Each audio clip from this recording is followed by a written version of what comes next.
আজকে বানাবো আমরা মাটন মোমো।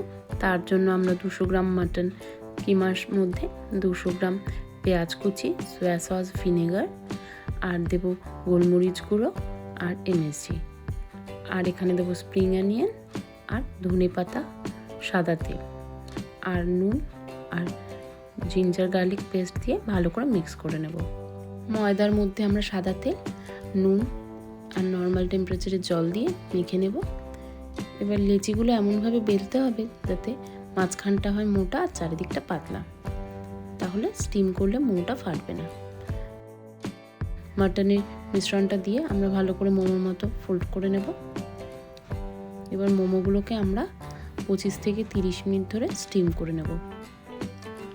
25 থেকে 30 মিনিট হয়ে গেছে, এখানে আমার মোমো রেডি। মোমোটা হয়েছে অসম্ভব জুসি অ্যান্ড টেস্টি। বাড়িতে ট্রাই করে দেখবেন, খুবই ভালো লাগবে।